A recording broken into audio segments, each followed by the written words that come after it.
कर्पूरगौरं करुणावतारं संसारसारं। ओम शिवा, जय माता दी। आज बात कर लेते हैं चंद्रमा ग्रह के बारे में कि कौन सी वो गलतियां होती हैं जो जाने अनजाने में अगर हमारे से हो जाती हैं तो हमारा जो चंद्रमा जो ग्रह होता है वो विपरीत फल देने लग जाता है, या ऐसे समझ लीजिए बहुत ज़्यादा वीक हो जाता है, शक्ति नहीं रहती, या इतनी अधिक गलतियां से प्रभावित हो जाता है वो कि हमेशा के लिए खराब भी वो हो सकता है। आपको ध्यान होगा, इससे पहले चंद्रमा से लेकर केतु तक के लिए मैंने वीडियो बनाई थी, लेकिन उसमें जो जिक्र था, मतलब जो विषय था ग्रहों को लेकर, वो विषय था केवल और केवल ऐसे 9 उपाय जिनसे ग्रह प्रसन्न रहते हैं, ऐसे 9 उपाय। और अब जो ये सीरीज शुरू कर रहा हूं ये भी चंद्रमा से लेकर केतु तक रहेगी। इसमें बात करेंगे और 7 मुख्य पॉइंट्स पे बात करेंगे कि कौन सी वो 7 गलतियां हो जाती हैं जाने अनजाने में जिससे हमारा ग्रह बहुत अधिक प्रभावित हो सकता है, नेगेटिव हो सकता है, या ईश्वर ना करे ऐसा हमेशा के लिए खराब भी हो सकता है। तो चलिए शुरू करते हैं। कॉपी पेन लेके बैठ जाइए और 7 चीजें मैं आपको बताता हूं, लिखवाता हूं और समझाता भी हूं हमेशा की तरह। पहली चीज है, किसी भी तीर्थ के बहते हुए जल में बगैर नित्य शुद्धिकरण किए और बगैर प्रणाम किए स्नान या स्पर्श करना। तीर्थ दर्शन में आप जाते हो, जल देवता का सानिध्य वहां मिलता है, कृपा होती है जल देवता में, नदी हैं, पवित्र नदी हैं, माँ हैं, गंगा जी हैं, यमुना जी हैं, तो घर से नहाकर जाना चाहिए।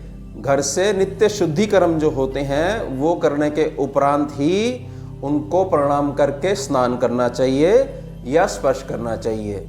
अगर आप इस बात का ध्यान नहीं देते हो और बहुत लंबे समय तक इस प्रकार की क्रिया करते हो तो संभवतः वहाँ हमने स्कैनिंग में ये देखा है कि चंद्रमा वीक होने लग जाता है और गलत दिशाएं में फिर आप उपाय करते हो, और जहाँ उपाय होना चाहिए मतलब कि आपको कारण स्पष्ट नहीं हो पाता, जो कि सिर्फ और सिर्फ स्कैनिंग से ही संभव है। तो इस बात का ध्यान रखिएगा, बहुत महत्वपूर्ण है ये।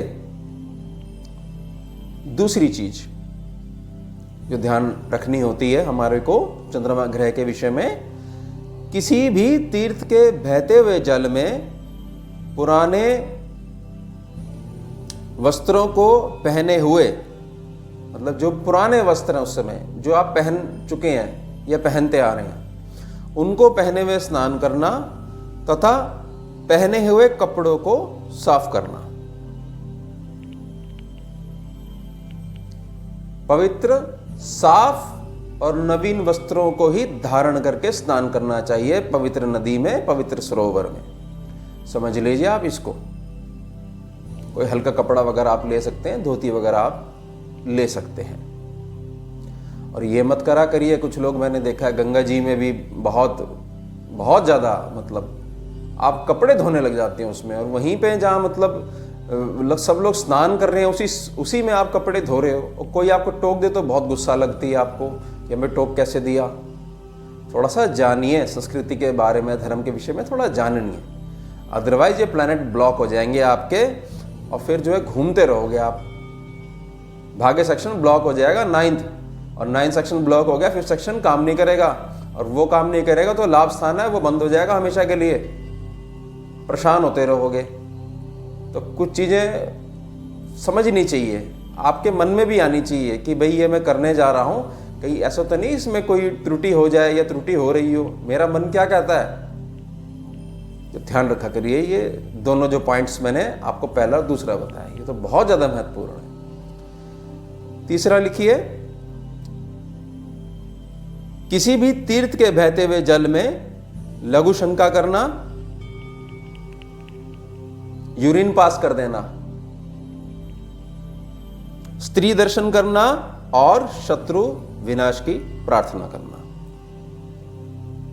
कुछ लोगों से मैंने बातचीत करी है, बहुत ठंडा जल था जी गंगा जी का, तो लघु शंका होगी, यूरिन पास हो गया।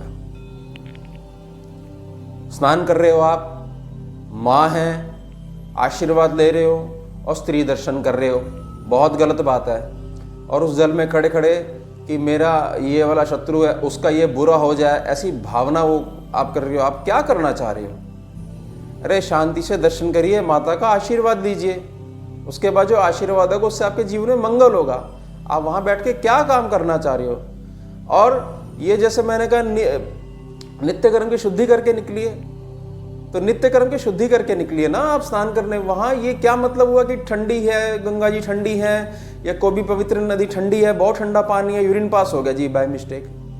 कुछ चीज़ों का एक्सक्यूज नहीं होता है वहाँ। आपके जाना अनजाना नहीं चलता है, आपकी समझ चलती है। इंसान हो आप, पशु थोड़ी हो कि भाई मूड बुद्धि हो कि भाई पता नहीं है आपको। फिर चंद्रमा ग्रह आपके वीक हो जाते हैं, चंद्रमा वीक हो जाएगा फिर देखो कहीं भी शांति तो मिलेगी नहीं और परेशान होते रहोगे बगैर इश्यूज के।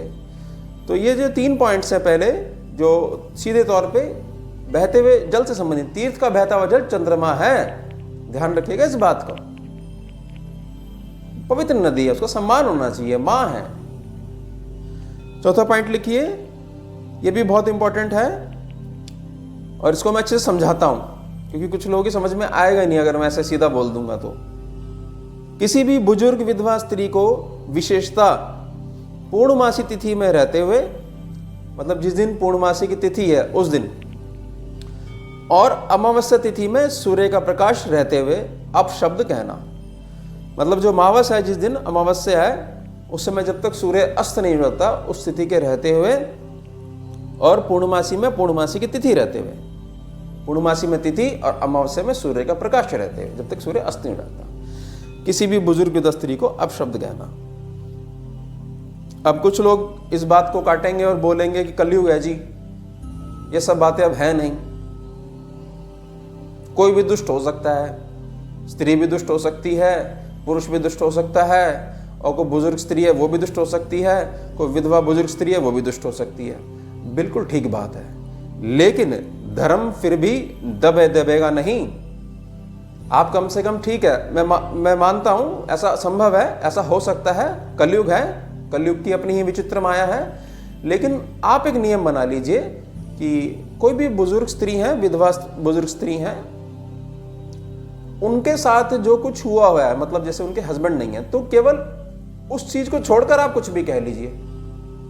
मान लीजिए कोई गलती हो गई, कुछ आप थोड़ा सा डांट वगैरह भी देते हैं या समझा देते हैं, लेकिन इस आधार पर कि भी उनके हस्बैंड नहीं है, वो विधवा है, इस आधार पे कभी भी उनको अपशब्द नहीं कहना चाहिए। और स्त्री को तो वैसे भी अपशब्द नहीं कहना चाहिए। स्त्री का जीवन कोई पुरुष अगर समझ लेगा तो बिल्कुल भी अपशब्द नहीं कहेगा, क्योंकि वैसे ही कष्टमय जीवन होता है, स्त्री का जीवन आसान नहीं होता। फिर भी मेरी प्रार्थना रहेगी कि आप हैं, पुरुष हैं, और स्त्रियां भी जो सुहागिन है स्त्रियां, तो बिल्कुल भी इस विषय में ऐसे अपशब्द ना कहिए जिससे कि किसी की आत्मा को ठेस पहुंचे। और विधवा स्त्री हैं, उनके सुहाग नहीं है दुर्भाग्यवश, तो इस विषय में, इस विषय को लेकर उनको कभी भी अपशब्द ना कहिए। ध्यान रखिएगा इस बात को, आपका ही कल्याण बता रहा हूं मैं। 5वां लिखिए, दिव्यांग बच्चों, विशेषता मानसिक विकार से पीड़ित मंदबुद्धि बच्चों को कुछ भी अपशब्द सामने या पीठ पीछे भी कहना। दिव्यांग बच्चे हैं, बेचारे भोग रहे हैं, कभी आपके और हमारी तरह बहुत अच्छा जीवन वो जी रहे होंगे, कुछ हो गया होगा ऐसा, कर्म फल है, भगवान के नियम है, धर्म के नियम है। तो और जो मानसिक बुद्धि, जो मतलब मानसिक विकार से जो पीड़ित हैं बच्चे, वो प्रेम मांगते हैं आपसे, आप शब्द नहीं मांगते। उनको वो विवश हैं बेचारे, आप समझिए, आप तो बहुत समझदार हैं। तो इस विषय में जाने अनजाने भी आपके मुख से उनके लिए, उनके सामने या पीठ पीछे भी कभी भी इस आधार पर कि उनके शरीर में ये कमी है, हालांकि कमी नहीं है, उनके पास बहुत कुछ ऐसा है जो आपके पास कभी भी नहीं हो सकता, बहुत करुणा और प्रेम है, तो इस आधार पे कभी भी हमने अपशब्द नहीं कहना है। ये गांठ मार लीजिए इस चीजों को, बहुत अच्छा जीवन जिएंगे आप। और ये सब लोग, ये इनको करुणा चाहिए, इनको प्रेम चाहिए, तो प्रेम से सर पे हाथ फेरिए, इसके अपोजिट करिए, देखिए चंद्रमा कितने बलवान हो जाएंगे आपके, और धन धान्य संपन्नता रहेगी आपके जीवन में चंद्रमा के प्रसन्न होने से। और भी स्त्री कारक ग्रह है, माता है चंद्रमा। छठा पॉइंट लिखिए, नित्य भोजन करते समय, जो 3 समय का आप भोजन करते हैं उसलिए नित्य भोजन करते समय जल देवता के अभाव में बगैर भोग लगाए अन्न को ग्रहण करते रहना। बहुत भाग्य से रोटी मिलती है, भाग्य से रोटी मिलती है, अन्नपूर्णा की कृपा मिलती है। आपको कोई प्रार्थना नहीं पता, कोई मंत्र नहीं पता, वैसे तो मैंने अन्नपूर्णा का मंत्र दे दिया था, सभी के लिए दे दिया था, इसको प्रयोग करिए और प्रसन्न रहिए और आशीर्वाद लीजिए माता का, माता पार्वती का, अन्नपूर्णा का। तो कम से कम हाथ ही जोड़ लीजिए करिए, ये भगवान तेरी बड़ी कृपा है, इतना अच्छा भोजन आप हमको खिला रहे हो।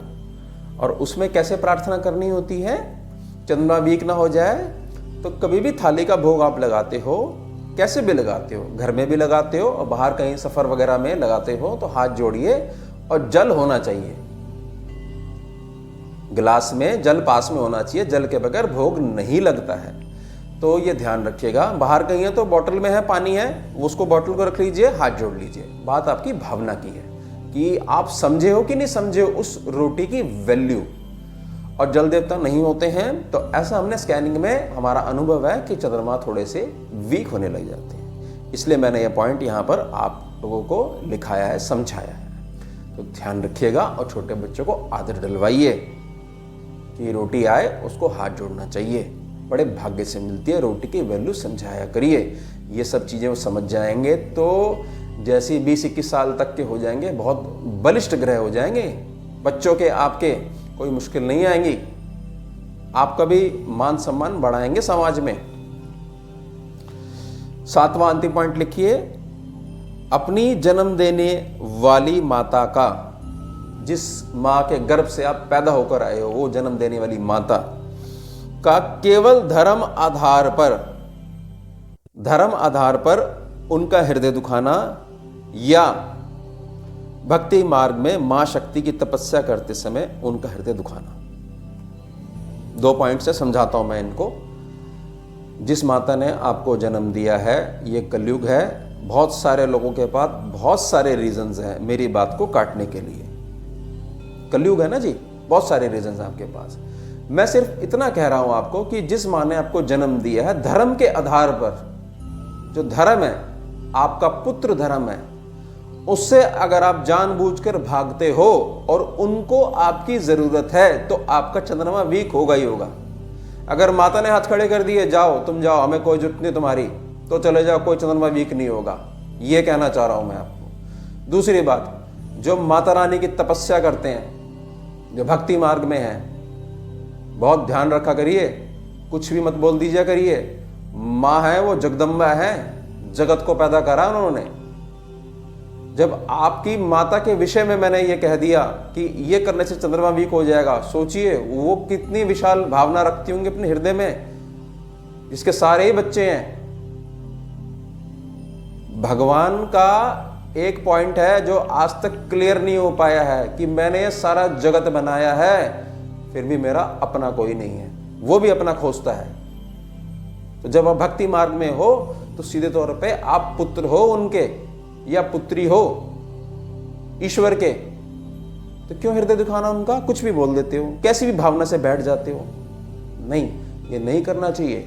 ऐसा करने से बहुत सारे साधक हैं जो अभी चलना शुरू हुए भक्ति मार्ग में, बहुत गर्दन ऊंची और नाक ऊंची करके चलते हैं। ऐसा मत करा करिए। महसूस करते हैं ईश्वर भी। अभी मैं बनाऊंगा स्पेशल वीडियो एग्जाम्पल के साथ, बताऊंगा आपको कैसी कैसी गलतियां आपके साथ हो जाती हैं। और सोचिए, माँ ही रूठ गई आपसे। जो शक्तियां जो अब तक जो आपको परेशान कर रही थी, वो रुकी हुई थी कि ये तो माँ है इनके पास, वो रूठ के अगर उसने मुंह फेर लिया तो एकदम अटैक कर देंगे वो सारी बुरी शक्तियां आपके ऊपर। फिर गहरा दिखाते फिरोगे, देखिएगा पता नहीं बहुत अच्छा काम चल रहा था, हमें तो कुछ नहीं पता, हमने किसी का क्या बिगाड़ा है। हर बार ये नहीं होती है, हर बार कुछ ऐसे कर्म भी हो जाते हैं जाने अनजाने में जो बहुत मुश्किल से ठीक हो पाते हैं। तो कुल मिला के जो ये 7 पॉइंट्स हैं, इसमें जो मन की जो भावना है आपने वो संतुलित रखनी है और उच्च की रखनी है। और वीडियो से रिलेटेड कोई भी क्वेरी हो आपकी या कोई भी प्रश्न हो तो कमेंट सेक्शन में कमेंट कर दीजिएगा, मैं जरूर रिप्लाई करूंगा। ओम शिवा, जय माता। सारम भुजगेन्द्रहारम कर्पूर गौरम करुणावतारम